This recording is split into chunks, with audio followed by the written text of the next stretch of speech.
never thought I would be writing this, but recent events have left me with no choice. I, 28F, come from a middle-class family in the suburbs of Chicago. My mom died in a car accident when I was 2, leaving my dad, 58M, to raise me alone. The accident happened on a rainy night when a drunk driver hit her car head-on. Dad never really talked about it much, but I know it broke him. Despite his grief, he worked hard as a real estate agent to give me a good life. Growing up, it was just Dad and me. He would take me to soccer practice, help with homework, and even learn to braid my hair by watching YouTube videos. We weren't rich, but Dad made sure I never felt like I was missing out. He built a successful real estate business from scratch, working long hours but always making time for our Sunday movie nights. Dad's family was very involved in my life during those early years. My Aunt Emma would watch me after school, and weekends were spent at my grandparents' house. We were a tight-knit family, always celebrating holidays and birthdays together. Dad dated occasionally but never seriously, saying his priority was raising me. Things changed drastically when I was 12. Dad met Amber, 45F, while showing her a house. She had recently divorced and moved to our area with her daughter Amy, 16F. Amber came across as sophisticated and charming. She worked in marketing and always dressed impeccably. Amy was quiet but seemed nice enough. Dad and Amber started dating, and it felt like a whirlwind romance. Within 6 months, they were married in a small ceremony. I was happy for Dad at first. He seemed to smile more, and Amber appeared to make him happy. She would cook elaborate meals and organize family outings. I even started to think maybe having a stepmom wouldn't be so bad. The problems started subtly. Amber convinced Dad we needed to move to a more upscale neighborhood to help his business image. She found a huge house in the most expensive part of town, saying it would be perfect for entertaining clients. Dad was hesitant because of the massive mortgage, but Amber insisted it was a good investment. After we moved, everything changed. Dad had to work longer hours to afford the mortgage payments. Amber redecorated the entire house, spending thousands on new furniture and artwork. When Dad expressed concern about the expenses, she would guilt him by saying he didn't want her to feel at home. Amber began commenting on how much attention Dad gave me. She would say things like she's not a baby anymore or you're babying her too much. If Dad and I watched a movie together, she would complain we were excluding her and Amy. She started planning weekend trips that coincidentally fell on my soccer game days, so Dad had to miss them. The isolation from family happened gradually. First, Amber would say she had already made other plans when Dad's siblings wanted to visit. Then she started complaining about how overwhelming family gatherings were. She convinced Dad to spend holidays at expensive resorts instead of with family, claiming we needed to create our own traditions. I watched helplessly as Dad's relationship with his family deteriorated. Aunt Emma would call, but Amber would say Dad was too busy to talk. Family dinner invitations were declined because Amber always had some excuse. Eventually, the invitations stopped coming. When I turned 18, I moved away for college to study psychology. Dad helped with tuition despite Amber's vocal protests. She argued that since Amy would need college money too, I should take loans. She would make snide comments about my expensive education and how psychology wasn't a real career. During college, my visits home became less frequent. Amber would make me feel unwelcome in subtle ways. She would forget to set a place for me at dinner or make comments about how messy my old room was. If Dad bought me anything, she would mention how he never spent that much on Amy. Last year, everything fell apart when Dad was diagnosed with stage 4 pancreatic cancer. I immediately took a leave from my job and moved back home to help care for him. Amber seemed annoyed by my presence, constantly telling Dad that she could handle everything. She would try to schedule his doctor appointments when I was out and forget to tell me about them. I noticed Amber spent a lot of time on her phone, often leaving the room to take calls. She claimed they were work-related, but something felt off. She would get defensive if Dad asked about the calls and started password protecting her phone. One evening, when Amber was at a work dinner, Dad confided in me. He was worried about Amber's behavior and suspected she was having an affair. He had seen suspicious texts on her phone when she left it unlocked. He also revealed that Amber had been pressuring him to change his will, wanting a larger share for herself and Amy. She argued that since they had been married for 16 years, she deserved most of the estate. Dad passed away 3 months ago. The will reading was yesterday, and Amber's true colors came out. Dad had left 70% of his estate to me, including the house and his business shares. He left 20% to his siblings and only 10% to Amber and Amy. Amber exploded, screaming that the will was invalid and that Dad wasn't in his right mind. What Amber doesn't know is that Dad had recorded videos before his death, explaining his decisions. He expressed concern about Amber's behavior and said he wanted to protect me and his family's inheritance. He had suspected something was wrong but was too weak to investigate. Now Amber and Amy refuse to leave the house. They've changed the locks on some doors and claim it's their home too. Amber's been calling Dad's siblings, telling them I manipulated Dad during his illness to steal their inheritance. Some relatives are believing her, especially since she's been part of the family for so long. Amber's also been contacting Dad's business associates, spreading rumors that I forced him to change the will. Some clients have pulled their listings, affecting the business. I've had to hire a lawyer to handle this mess. I know I'm right to stand my ground, but seeing Amber twist everything makes me angry. My Aunt Emma thinks I should give Amber a larger share to keep the peace, but that would mean betraying Dad's final wishes. I need advice on how to handle this situation without letting Amber manipulate everyone further. Update 1: These past 2 weeks have been absolute chaos, but what happened yesterday changed everything. I need to share how this whole situation exploded in ways no one could have predicted. After my last post, Amber escalated things by filing a lawsuit challenging Dad's will. Her lawyer sent aggressive letters claiming Dad wasn't mentally competent when he made the will. She even got some of Dad's old business partners to sign affidavits saying they noticed him acting confused in his final months. My lawyer assured me these claims were weak, but dealing with the legal pressure was stressful. Amber continued living in the house, taking over the master bedroom and moving my dad's things to the garage without my permission. She told neighbors I was trying to make her and Amy homeless, painting herself as a grieving widow being persecuted by her cruel stepdaughter. Some neighbors started giving me dirty looks and one even left a nasty note on my car. But everything changed when I received an unexpected call from my lawyer last Thursday. A man named Michael Bennett had contacted his office with information about Amber. What he revealed left everyone stunned. Amber was legally married to him in Nevada while she was married to my dad. Michael discovered Amber's double life when he found papers about my dad's estate in their shared home office. He had no idea Amber was married to my dad and was shocked to learn about her deception. According to Michael, Amber had been living a completely separate life with him and their 15-year-old son Tommy for the past 12 years. Amber would tell Dad she was visiting her sick mother in Nevada every few weeks. In reality, she was going to her other home with Michael and Tommy. She had maintained this deception for over a decade, carefully scheduling her time between both families. She even had separate phones and email accounts to keep her lives separate. When my lawyer met with Michael, he brought years of evidence, marriage certificate, joint tax returns, family photos, everything. The most shocking part was learning that Amber had met Michael just months after marrying my dad. She had planned and executed this deception from almost the beginning of her marriage to my dad. The revelations kept coming. Michael shared security camera footage from their Nevada home showing Amber there during times she told my dad she was on business trips. There were birthday party videos, holiday celebrations, and family vacations, all while she was supposedly working or caring for her sick mother. Amy was devastated when she learned the truth. She showed up at my apartment yesterday, crying and telling me everything. Amber had manipulated her throughout my dad's illness, promising her a large inheritance if she supported the challenge to the will. Amber had convinced Amy that Dad was playing favorites by leaving me more money, using Amy's insecurities about being a stepdaughter to turn her against me. Amy revealed that Amber had coached her on what to say to the lawyer and family members. She was supposed to claim she heard Dad and me having arguments about the will, even though those conversations never happened. Amber had even written a script for Amy to follow when talking to Dad's siblings. Speaking of Dad's siblings, they're mortified.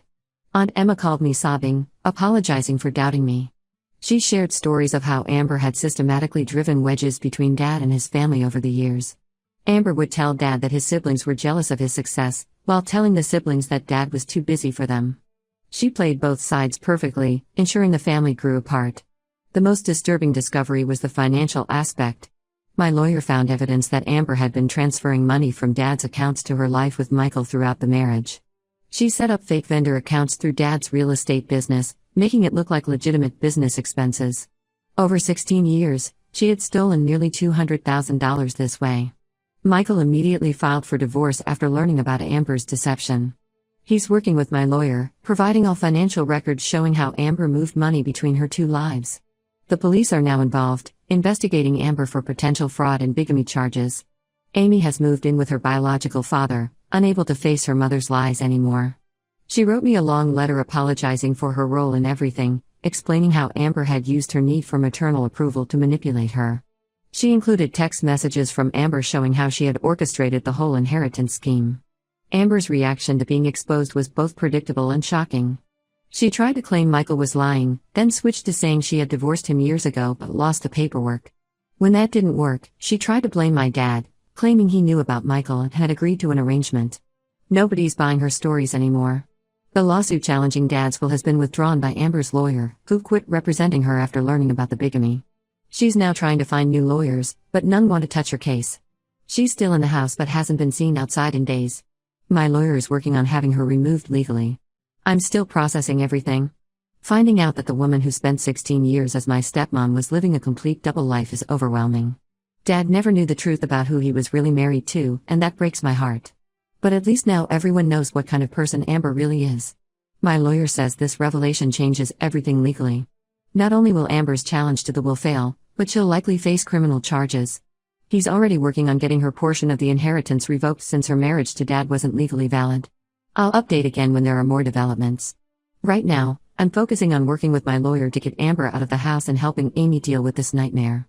The police want to interview me next week about the financial fraud, so that should bring more information to light. Update 2: What happened in the last few weeks has made Amber's double marriage seem almost tame in comparison. My lawyer's investigation into Amber's past uncovered a pattern of behavior that shocked everyone, including her husband Michael. After the bigamy discovery, my lawyer hired a private investigator to look into Amber's background. What they found was disturbing. Amber had done this before, not once but twice. She had targeted wealthy men, married them, and tried to gain control of their assets while maintaining relationships with other men. The PI found her first victim, Robert Carson, in Florida. She married him in 2001 when she was just starting her con career. She followed the same pattern, isolated him from family, pushed for expensive purchases, and tried to change his will. She even used the sick mother excuse back then to cover her absences. Robert's sister reached out to me, saying Amber had nearly destroyed their family before disappearing in 2004 with a large portion of Robert's savings. The second victim was James Wilson from Texas. She married him in 2005, just months after leaving Robert. With James, she refined her technique. She managed to convince him to sign over his beach house to her before he discovered she was still legally married to Robert. When James confronted her, she vanished, taking expensive jewelry and his car with her. Both Robert and James came forward with documentation proving Amber's fraud. James even had security footage from 2005 showing Amber breaking into his house after he discovered her lies. She was trying to steal documents that could prove her fraud. This evidence helped us get an emergency restraining order against her, as my lawyer worried she might try to break into Dad's house to destroy evidence. The investigation also revealed that Amber had changed her name multiple times.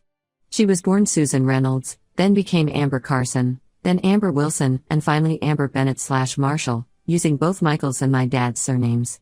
She had driver's licenses and credit cards under various combinations of these names. What's really disturbing is how calculated everything was. The PI found Amber's old laptop in the garage, and the browser history showed she had researched Dad's finances and business long before meeting him. She had deliberately gotten a job with one of Dad's business associates to engineer their chance meeting. Everything about their relationship had been planned. Amber's current life completely fell apart once these revelations came out. Her marketing firm fired her after learning about the fraud investigations. Her friends, who she'd manipulated with stories about me being a cruel stepdaughter, now know the truth. Even her country club membership was revoked, which apparently bothered her more than the criminal investigation. Amy came by yesterday with more revelations. She found old journals in their storage unit that detailed Amber's plans. There were lists of potential targets, wealthy men, notes about their finances, and strategies for isolating them from family. Dad's name was on a list from 2006, years before she met him. Amy was horrified to discover that her mother had planned everything, including using her to gain Dad's trust. The police investigation expanded to include all of Amber's previous frauds. They found offshore accounts where she had hidden money stolen from her various husbands. She had nearly $500,000 stashed away from her various schemes.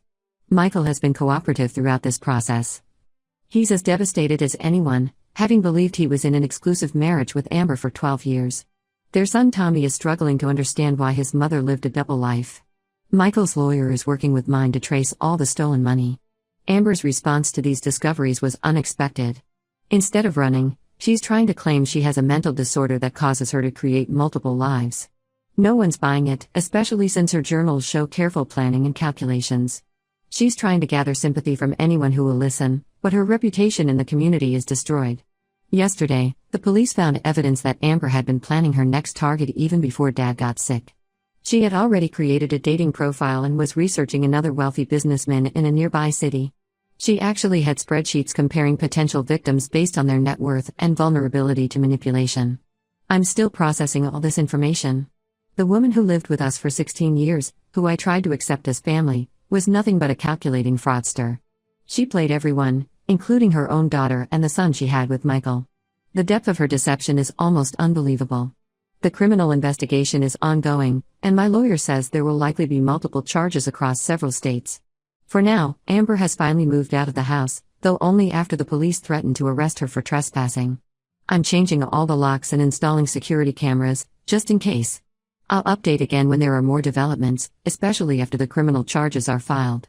Right now, I'm focusing on helping Amy and working with the investigators to piece together the full extent of Amber's deceptions. Update 3: The final chapter of this nightmare has finally been written. Amber's house of cards came crashing down in the most satisfying way possible. After months of investigation, Amber was arrested and charged with multiple felonies across 3 states. The charges included fraud, bigamy, grand theft, and identity theft. The evidence against her was overwhelming. The prosecutors had her detailed journals, financial records, and testimony from all 3 husbands, Dad's videos, Michael's evidence, and statements from her previous victims. Amber tried to play the mental illness card in court, bringing in a psychiatrist who claimed she suffered from a personality disorder. The judge wasn't convinced, especially after the prosecution showed her methodical planning through her journal entries and spreadsheets. The final nail in her coffin was the evidence that she had already been researching her next victim while Dad was sick. She ended up pleading guilty to avoid a longer sentence but still got 15 years in prison. The judge was particularly harsh, citing her exploitation of terminally ill Dad and the psychological damage she caused to Amy and Tommy.